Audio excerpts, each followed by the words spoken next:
3호가 세 번째 노래는 저자가 있습니다. 누구일까요? 장제목 옆에 있죠? 누구의 시입니까? 다윗의 시입니다. 그리고 이 노래가 다윗에 의해 지어진 성전에 올라가는 노래, 즉 다윗이 부르는 성전 3호가입니다. 함께 읽습니다. 사람이 내게 말하기를 여호와의 집에 올라가자 할 때에 내가 기뻐하였도다. 예루살렘아, 우리 발이 네 성문 안에 섰도다. 예루살렘아, 너는 조밀한 성읍과 같이 건설되었도다. 지파곧 여호와의 지파들이 여호와의 이름에 감사하려고 이스라엘의 전례대로 그리로 올라가는도다. 거기 판단의 보좌를 두셨으니 곧 다윗 집의 보좌로다. 예루살렘을 위하여 평안을 구하라. 예루살렘을 사랑하는 자는 형통하리로다. 네 성안에는 평강이 있고 네 궁중에는 형통이 있을지어다. 내가 내 형제와 부모를 위하여 이제 말하니 네 가운데 평강이 있을지어다. 여호와 우리 하나님의 집을 위하여 내가 네 복을 구하리로다. 아멘. 오늘 이 성전 3호가 세 번째 노래는 다윗의 시입니다.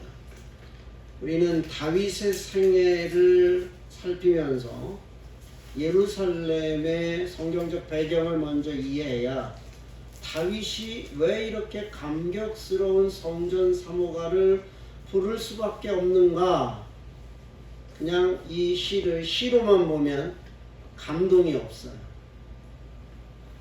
이 다윗이 성전 3호가를 감격스럽게 부를 수밖에 없는 그 성경을 통한 역사적 배경을 이해하시면서 다윗이 이 노래를 부르게 되는 그 배경적인 역사적 사건들, 그리고 다윗이 갖고 있는 그 감격스러움, 그게 우리에게 느껴져야 돼요. 그래야 이 시에 담겨져 있는 이 다윗의 감격이 무엇인가, 우리가 이 시를 읽으면서 그 느낌이 우리에게 느껴져야 같은 공유된 감동을 갖게 돼요. 그러면서 이 다윗의 성전 3호가가 가지고 있는 그 성경적 의미가 신학적인 의미로, 그리고 오늘 이 시간 우리에게 어떤 의미로 와 닿아야 할까 하는 신학적인 해석과 더 나아가서 오늘 내게 주시는 하나님의 은혜의 메시지가 무엇인지 느끼셔야 합니다. 우리는 이 예루살렘의 성경적 배경을 먼저 이해하셨으면 좋겠습니다. 예루살렘은요, 여호수아에 의해서 가나안 정복을 할 때 정복되지 않았던, 그리고 마지막까지 가나안 땅에서 여전히 강력한 힘을 가지고 있었던 성읍입니다. 사무엘 하서 5장에 가셔야 돼요.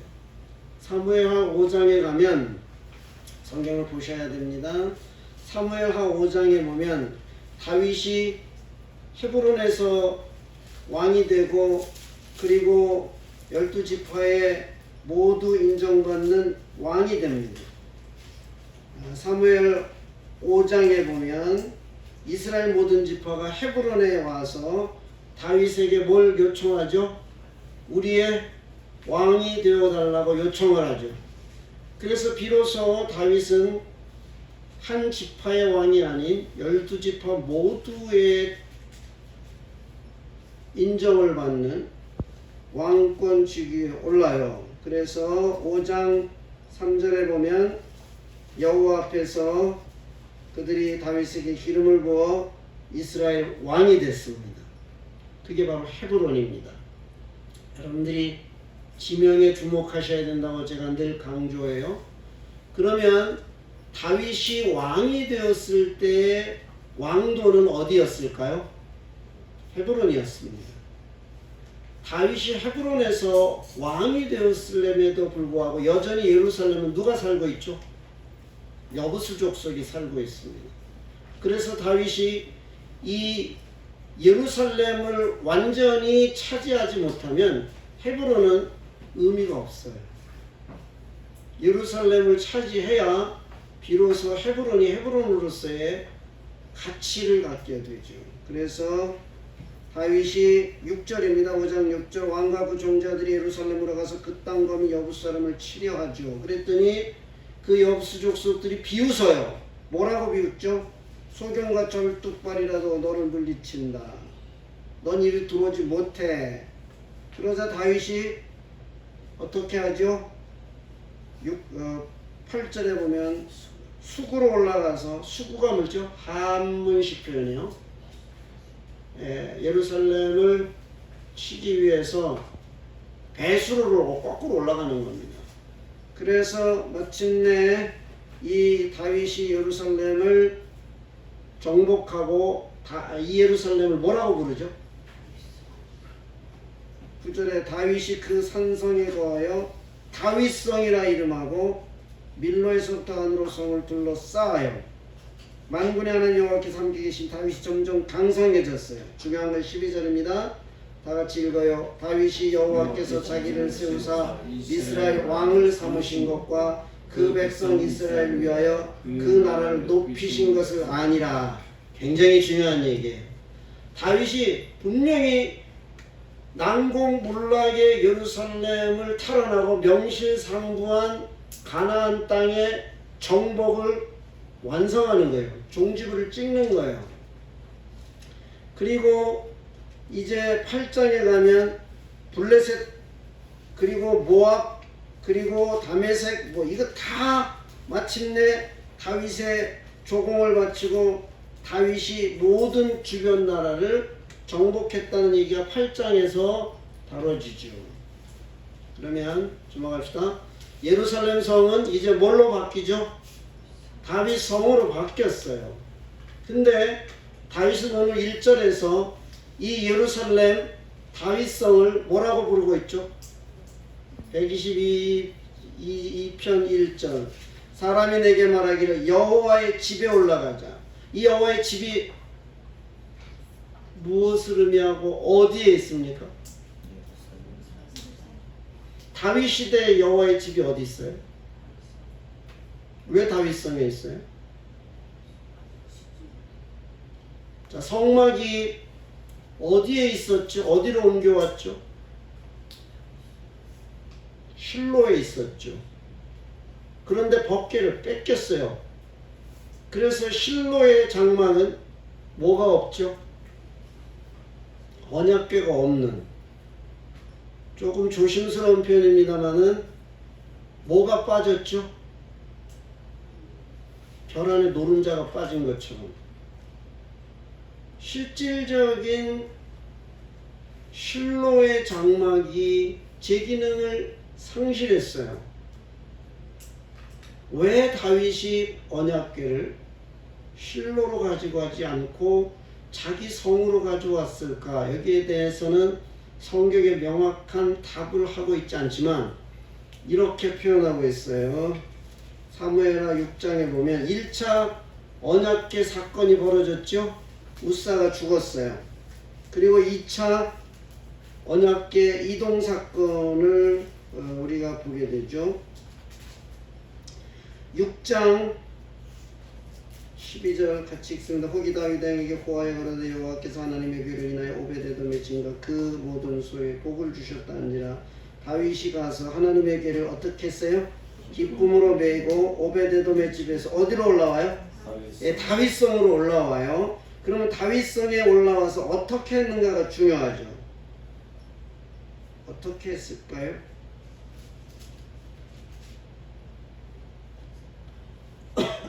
17절입니다.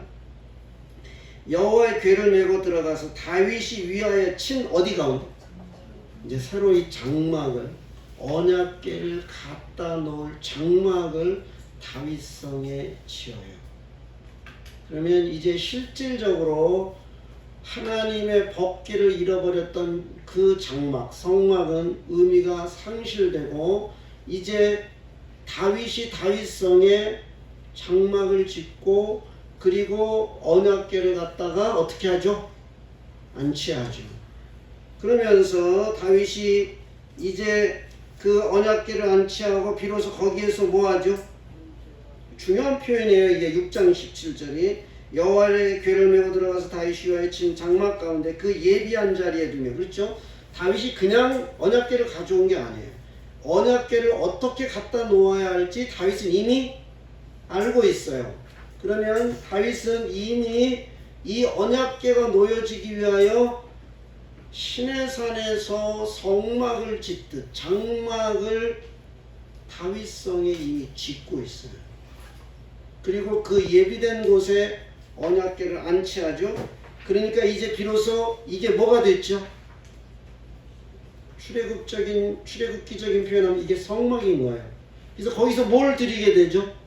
번제와 화목제를 드려요. 그러면 다윗은 이미 언약궤를 갖다 놓기 위해서 이미 뭘 다 준비를 끝내고 있죠.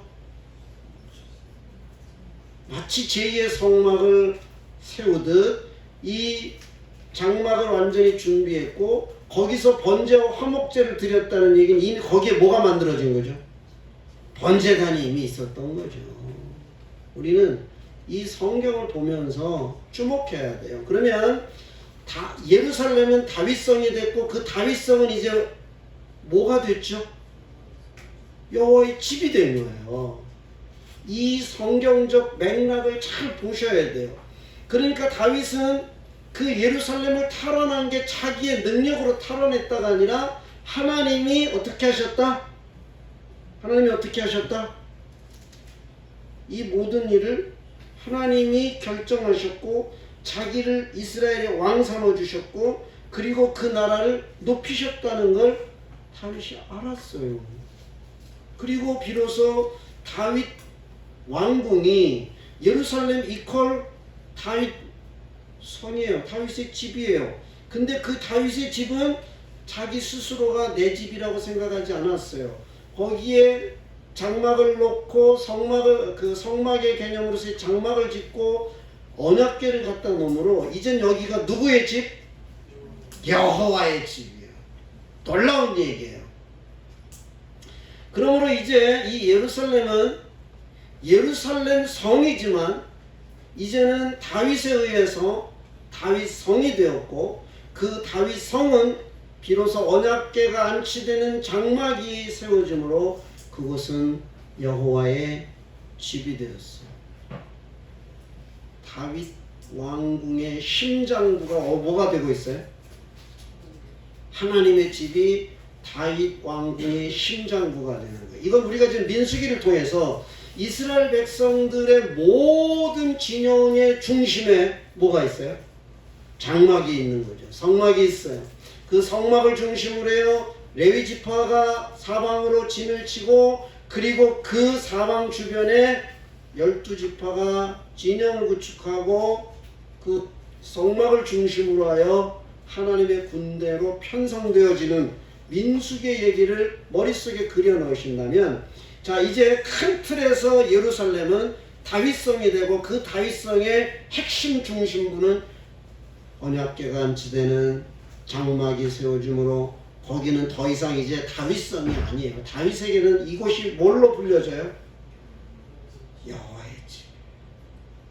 사람들이 말했어요. 뭐라고요? 여호와의 집에 올라가자. 이 누구네 집이에요 사실은? 다윗의 집이에요. 다윗의 왕도라니까요. 이게 얼마나 놀라운 성경적 의미 속에 그 가치가 부여되냐는 말이에요. 그래서 오늘 본문 5절에 보면 이런 말을 거기 뭐가 놓여졌어요? 판단의 보좌를 하나님이 두셨어요. 그래서 그 판단의 보좌, 하나님의 보좌는 곧 누구 집의 보좌예요? 다윗 집의 보좌예요. 이게 동일시가 되고 있어요. 하나님의 보좌가 곧 누구의 보좌예요? 다윗의 보좌예요. 여러분들 이 시의 성경적 배경 그리고 다윗이 가지고 있었던 이 역사 속에서 이루어졌던 그 이야기들을 통해서 다윗이 가지고 있었던 이 놀라운 감격. 그래서 여러분들이 2차 언약궤 이동을 할 때 다윗이 어떻게 언약궤를 옮겨오죠? 1차 언약궤 때는요 3만 군대를 이끌고 세술에 만들어가지고 왕의 그 위용과 그 왕의 군대를 끌고 언약궤를 가지러 갔어요. 하나님 괘씸했습니다. 말이 막 뛰노는 거예요. 여러분들 생각해 보세요. 미물이 아는 거예요.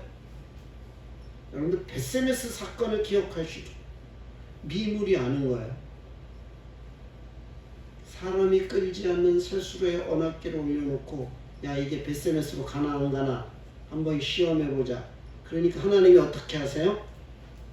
그 말 못하는 미물을 명하셔서 벳세메스로 가게 하시는 거예요. 끌고 가는 안내자가 없는데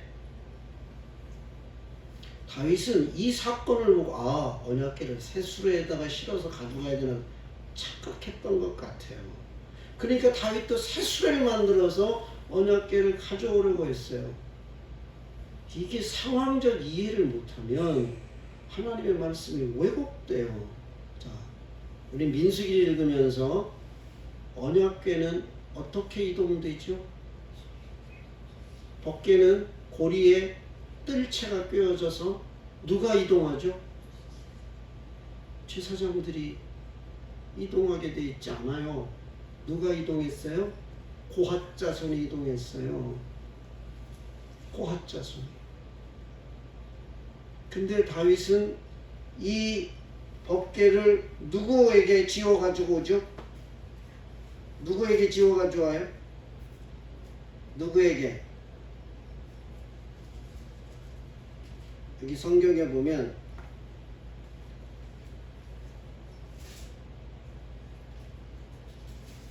육 6장을 잘 보세요. 13절 여호와의 궤를 맨 사람들이 누굴까요? 제사장이란 말이 없어요. 사실은 6장에. 그쵸? 여호와의 궤를 맨 사람들이에요. 여호와의 궤를 누가 메야 되는지 다윗은 너무 잘 알고 있죠. 그건 민수기를 통해서 레위인이 그것도 고핫 자손이 고핫 자손은 제사장 가문의 지파예요.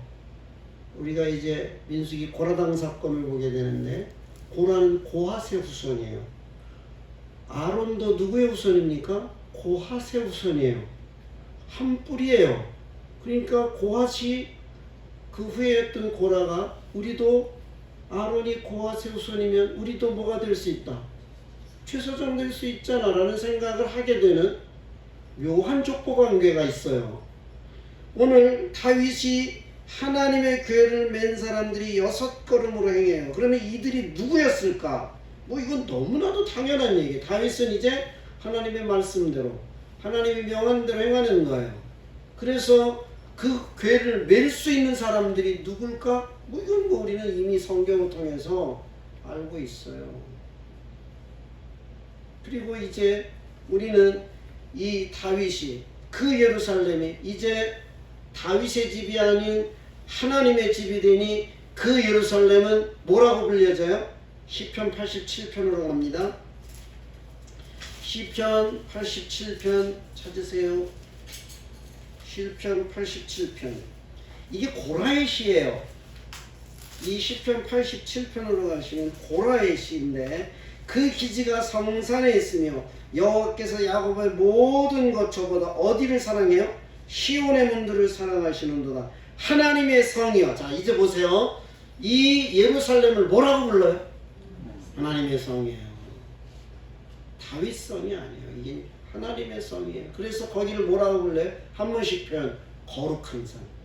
거룩한 성. 하나님의 성. 할렐루야. 이게 어떻게 적용되느냐가 굉장히 중요한 거예요. 이제는 예루살렘이 다윗성이요 다윗성이 하나님의 집이 거기에 중심에 자리 잡으니 이제 그곳은 하나님의 성산이요 하나님의 성이요 여호와의 집이에요. 할렐루야. 할렐루야. 하나님이 임재하시면 언약궤는 하나님의 임재의 상징이잖아요. 그렇죠? 하나님의 언약궤가 놓여지고 하나님의 임재가 상징적으로 나타나는 그곳이 바로 하나님이 계시면 거기가 하나님의 집이에요. 할렐루야. 그래서 그곳이 이젠 더 이상 예루살렘이라고 불려지지 않고 이제 뭐라고 불려요? 하나님의 성. 그래서 애칭에 붙였어요. 뭐죠? 시온이에요. 시온. 예루살렘은 예루살렘이라고 불려지기보다는 시온이라고 불려지는 거죠. 그러면서 다윗이 이 122편 1절에서 그 감격이에요. 다윗이 가지고 있는 이 감격이 2차 법계 이동을 하면서 왕복 다 벗어버려요. 그리고 어떻게 하죠? 그 언약궤가 옮겨지는 그 앞에서 뭐합니까? 춤을 춰요. 이게 사무엘하 6장 얘기인데 이 모습을 누가 조롱하죠? 누가 비웃죠? 부인이. 그 부인이 누죠? 왕이니까 왕비잖아요. 그 왕비가 누구의 딸이었습니까? 사울왕의 딸 미갈이었어요. 다윗은 굉장히 의리의 사나이예요. 자기가 왕 되니까 미갈이 딴 남자에게 사실은 갔거든요. 사울왕이요, 다윗과 결혼시켰다가 다윗을 역적으로 몰아서 죽이려고 그를 핍박할 때 미갈을 다른 사람에게 시집 보내버려요.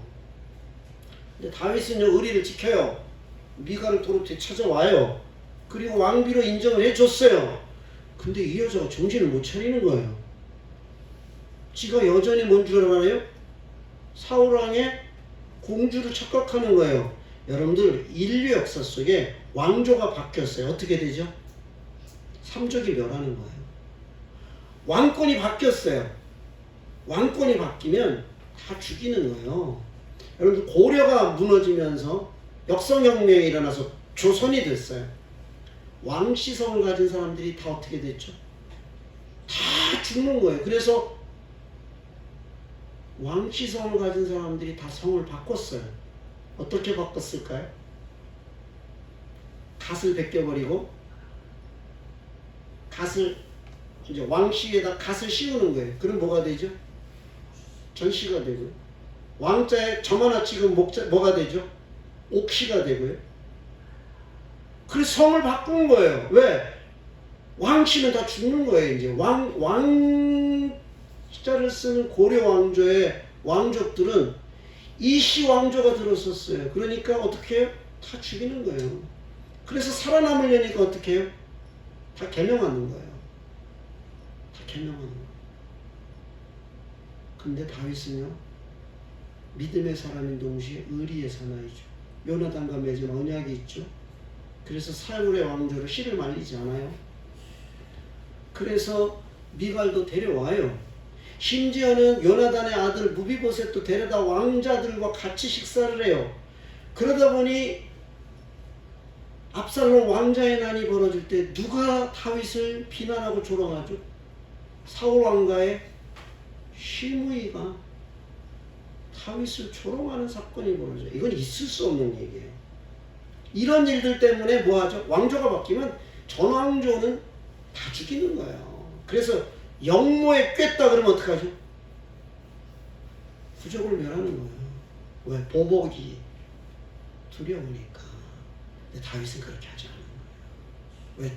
자신의 왕권을 누가 인정해 주셨으니까. 하나님이 인정해 주셨으니까. 그래서 판단의 보좌, 이걸 심판의 보좌라고 표현을 해야 되는데, 바로 그 심판의 보좌, 하나님의 심판의 보좌가 곧 누구의 보좌? 다윗의 보좌예요. 그러므로 다윗은 이 모든 것이 다 누구에게로부터 부여됐다는 사실을 압니까? 하나님에 의해서 부여됐다는 것을 알아요. 그래서 1절은요, 우리가 다윗의 그 감격스러운 춤, 근데 미갈은 그걸 조롱해요. 그러니까 그걸 이해하지 못하는 미갈을 어떻게 해요? 넌 별궁에 처박혀서 그냥 이름만 왕비다. 그리고는 별궁에 처박혀 그렇게 살다 비운의 왕비로 죽어요. 이렇게 되면 안 되는 거죠.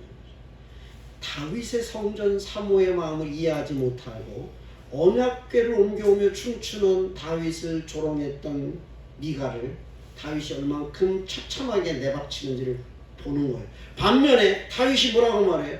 이 다윗성의 가치, 이 여호와의 집의 소중함, 그 감격을 다윗이 갖고 있는데 사람이 다윗에게 여호와의 집에 올라가겠습니다. 그러니 다윗이 얼마나 기뻤겠냐는 거예요. 이게 다윗의 고백이에요. 이제 이 1절이 어떤 의미인지를 이해하셔야 돼요. 다윗이 예루살렘을 향해 오는 순례자들이 우리가 이 예루살렘이 여호와의 집으로 알고 찾아왔습니다. 그랬더니 다윗이 감격하는 거예요. 다윗의 왕궁에 온 게 아니라 누구의 집에 왔다고요? 하나님의 집에 왔다니까요. 청와대 개방했어요. 윤 대통령 취임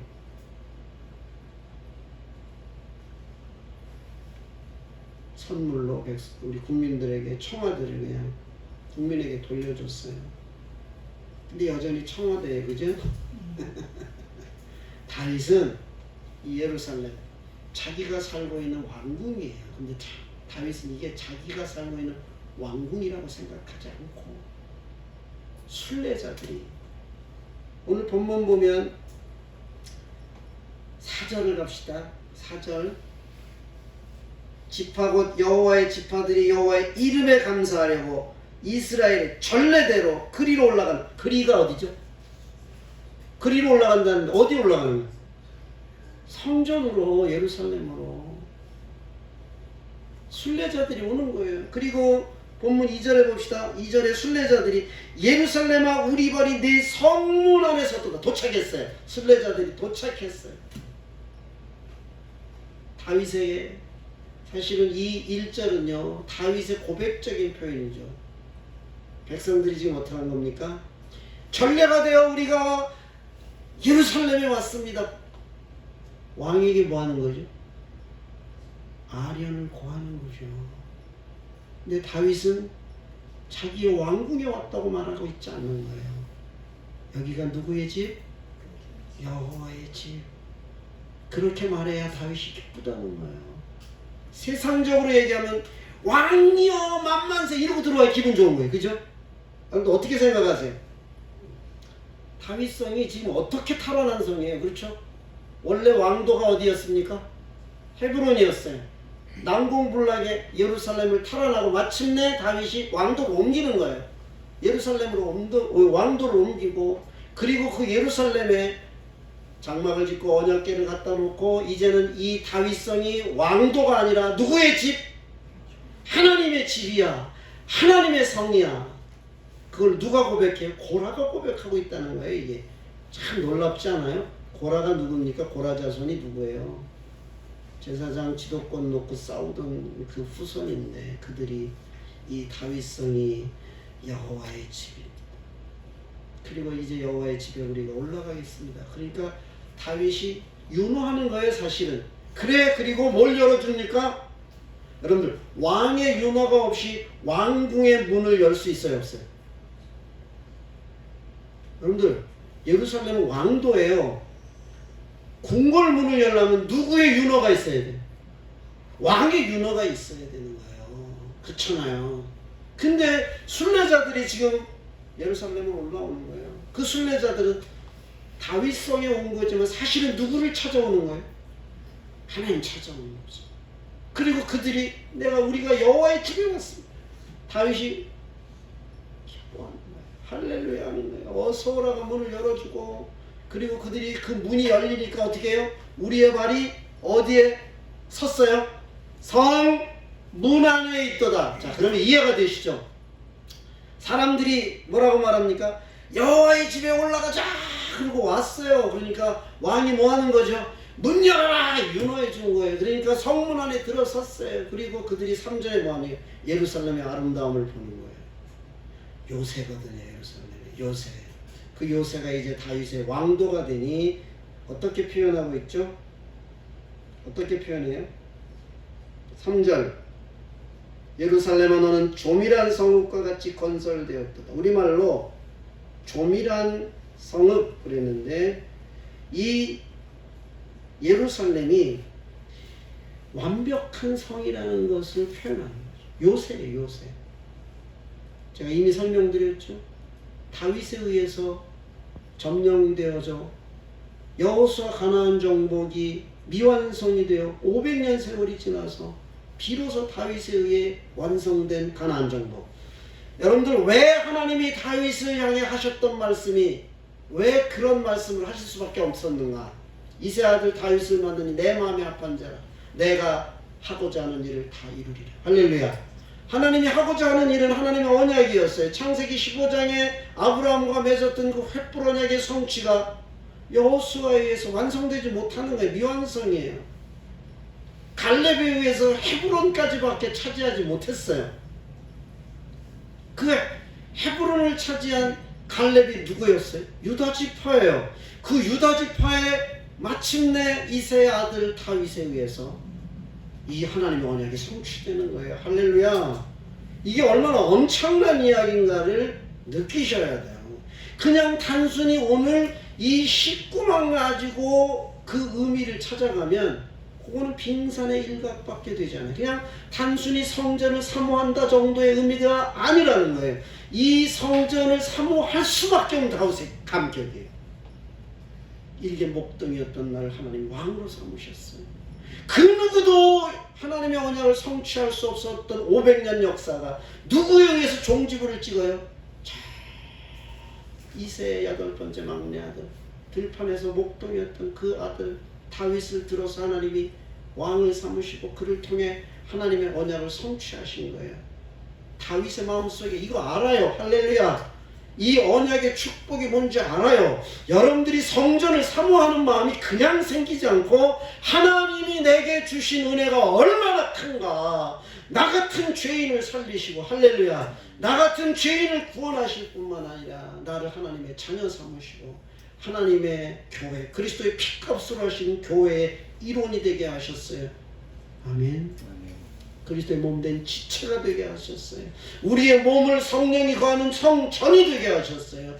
이 감격이 내게 있으면 이 성전의 가치, 교회를 향한 사랑, 성전 사모가는 다윗을 이해하지 않고는 다 헤아릴 수 없어요. 다윗의 이 감격이 느껴지시길 축복해요. 다윗의 마음에 이 감격이 왕궁 구경하러 오는 게 아니라 이 왕궁에 누가 계시다? 여호와가 계시고 그 왕궁의 중심이 곧 여호와의 집이다. 그러니 그들이 왕궁에 온 게 아니라 다윗의 성에 온 게 아니라 하나님의 집에 왔다는 거예요. 오늘 9절을 봅시다. 여호와 우리 하나님의 집을 위하여 내가 네 복을 구하리라. 여러분들 언약궤 안치하고 번제와 화목제를 드린 후에 다윗이 뭐 했는지 아세요? 뭐 했는지 아세요? 사무엘하 6장 다시 또 가보세요. 사무엘하 6장 17절에 번제 화목제 드렸어요. 18절 다 같이 보세요. 6장 18절 다윗이 번제와 화목제 드리기를 마치고 만군의 여호와의 이름으로 백성에게 축복하고 할렐루야. 모든 백성 곧 이스라엘 물을 위에 물은 남녀하고 떡 한 개와 고기 한 조각과 건포도 한 덩이씩 나눠주며 모든 백성이 각기 집으로 돌아가니라. 할렐루야. 다윗이 자기 가족을 축복하러 왔더니 축복을 받아야 될 미갈이 헛소리하고 있는 거예요. 다윗을 조롱해요. 축복을 하려고 하는데 축복을 받으려고 하지 않는 미련한 인간은 어떻게 해요? 저주받는 거예요. 여러분들 이게 얼마나 무서운 얘기인지 알아야 돼요. 다윗이 축복하러 왔어요.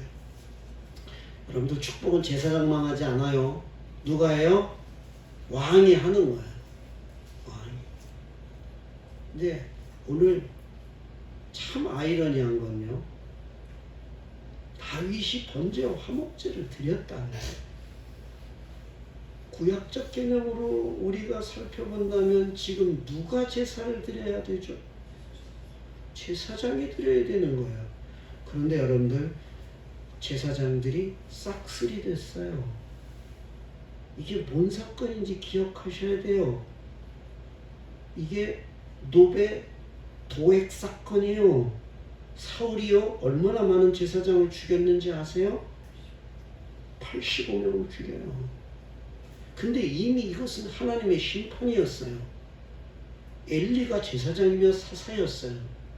홈리와 비누아스가 제사장인데 미친 짓 했어요.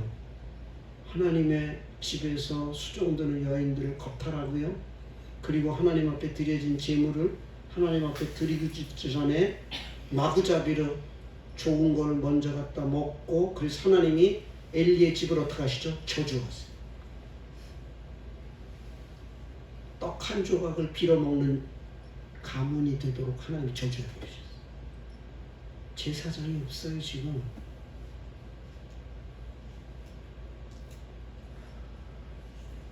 얼마나 암울했는가를 보여주는 거예요. 사울의 왕조 때 사무엘이 죽었어요. 사무엘이 죽었어요. 제사장 가문이 완전히 싹쓸이가 돼요. 제사를 드릴 제사장이 없었다고 봐야 돼요. 이게 사실.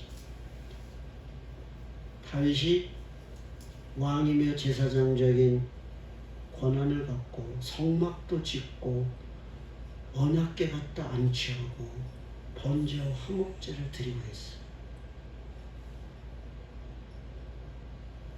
오늘 우리는 이 예루살렘 그 다윗의 보좌는 하나님의 심판의 보좌와 동일시하고 있고, 다윗은 이것이 얼마나 엄청난 하나님의 축복인가를 알아요. 그래서 다윗이 이제 오늘 본문에 보면 6절부터 축복을 해요. 무슨 축복을 하죠? 예루살렘을 위하여 평안을 구하고 예루살렘을 사랑하는 자는 형통하다. 예루살렘의 평안, 그것은 곧 누구의 형통함입니까? 다윗의 형통함이죠. 예루살렘이 누구의 집이에요? 다윗의 왕도잖아요. 그럼 여러분들 쉽게 설명합니다. 다윗의 왕도가 평안하면 온 백성이 평안한 겁니다. 이게 이해되시나요? 여러분들 몽골과의 여몽 30년 전쟁사에 보면요, 이 몽고가 조선을 쳐들어올 때 어떻게 쳐들어오냐면요, 국경을 넘어서 성을 하나씩 점령해 오는 게 아니라요, 그냥 한양으로 직접 와버려요.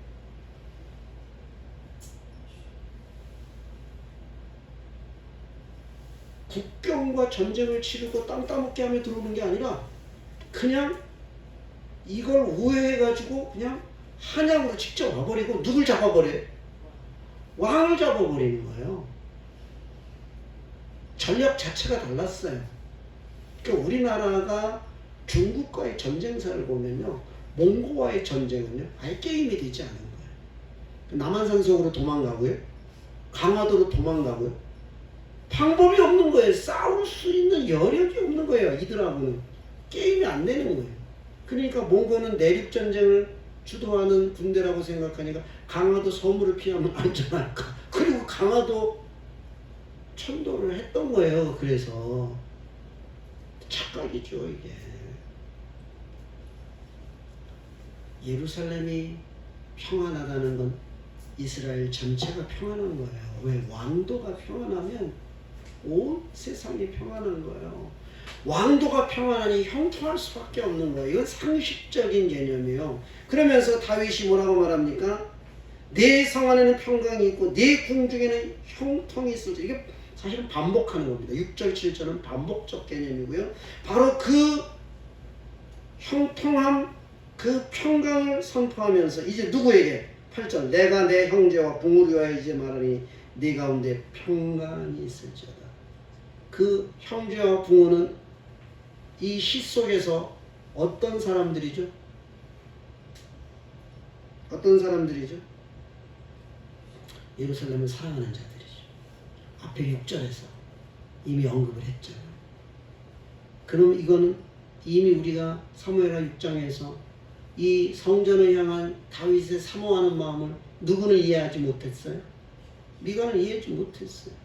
그러니까 미갈에게는 평안과 형통이 주어지지 않는 거예요. 그러니까 별궁에 갖다 처박아 놓고 쳐다도 안 보는 거예요. 다윗의 마음속에 예루살렘을 사랑하는 자, 그 예루살렘을 사랑하는 자들이 내 형제요 내 부모가 되어 축복하는 거죠.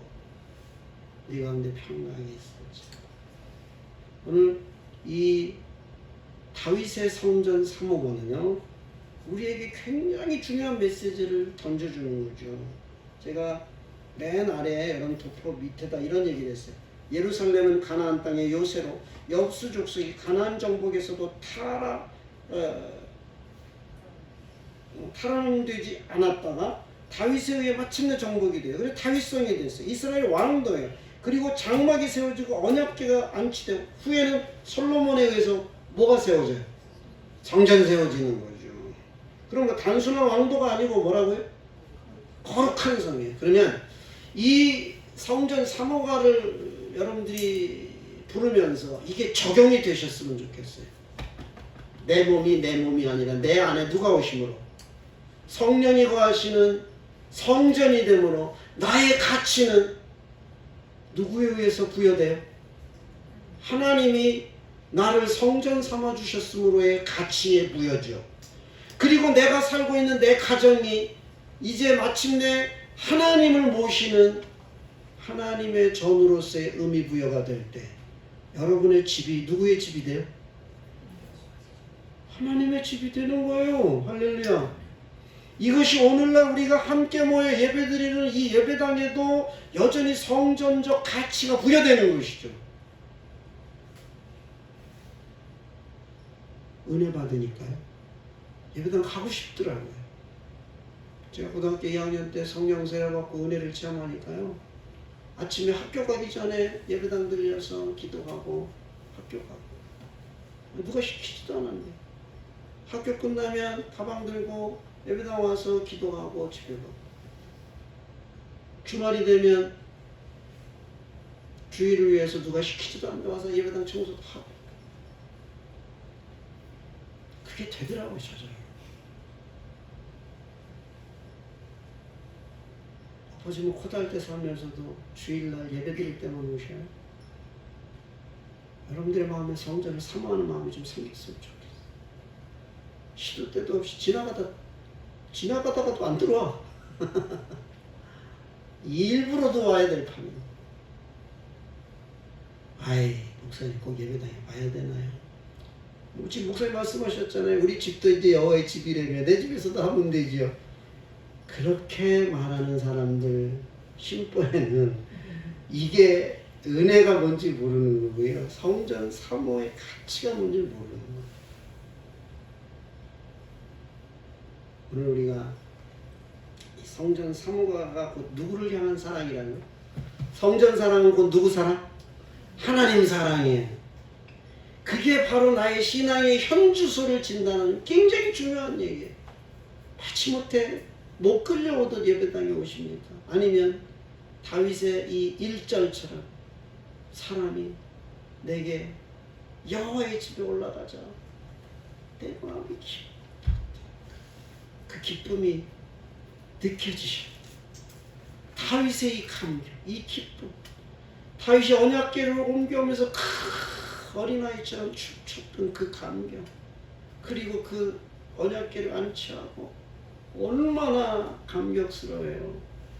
백성들에게 축복하고 먹을 것을 나눠주고 잔치를 벌인 거죠. 잔치. 저는 오늘 이 시간 이 성전 사모가 다윗의 시를 보면서 저를 돌아봐요. 저는 목사니까 그냥 여기가 내 집이죠.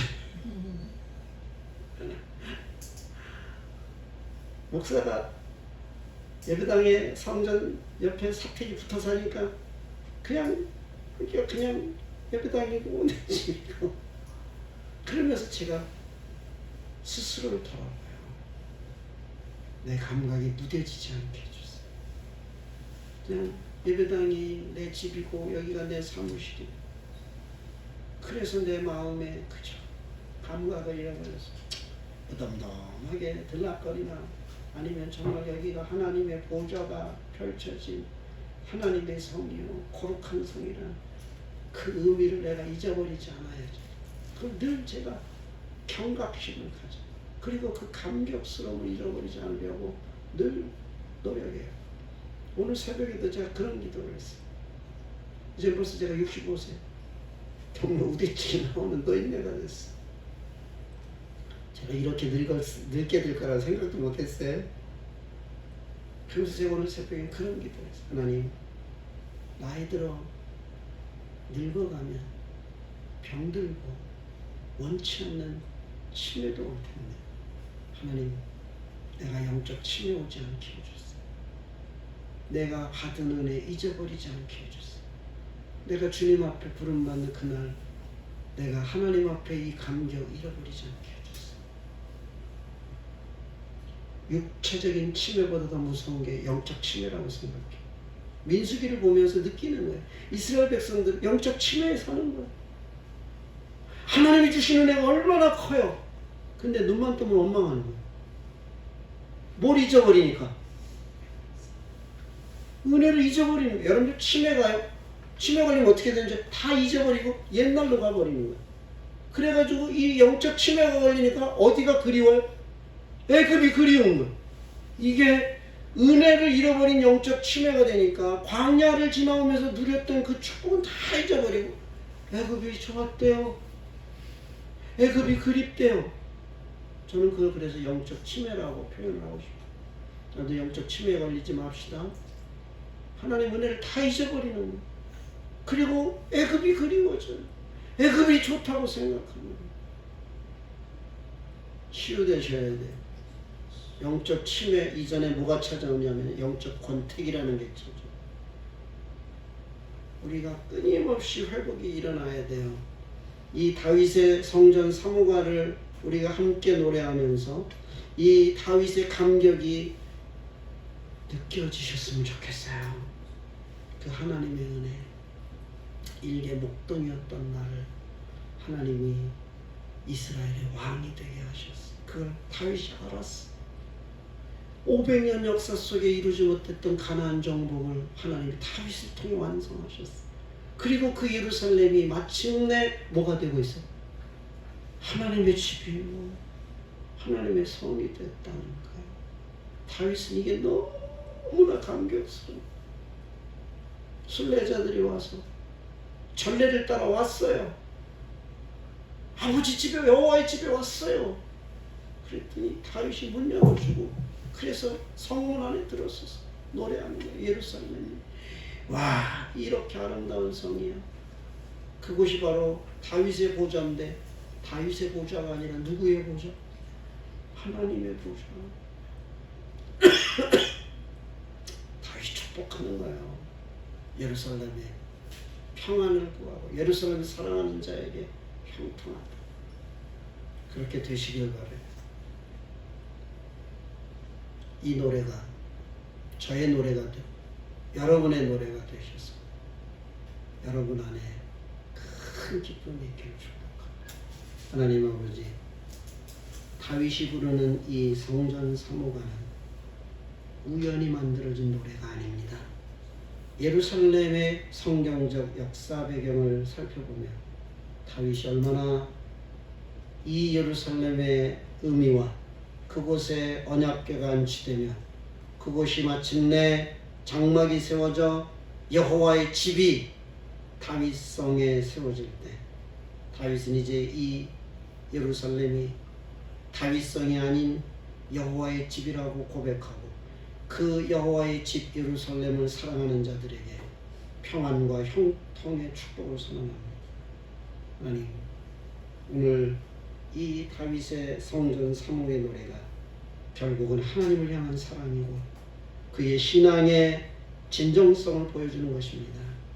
하나님, 오늘 이 다윗의 영성이 우리들에게도 부어지게 해주시고 다윗의 그 성전 사랑함이 곧 하나님을 향한 사랑함인데 우리 안에도 이 은혜를 부어주셔서 하나님 성전을 사모하는 마음 불릴 듯 일어나게 해주시고 하나님을 향한 사랑의 마음이 우리 안에서 식지 않게 하여 주옵소서. 예수님의 이름으로 기도합니다. 아멘.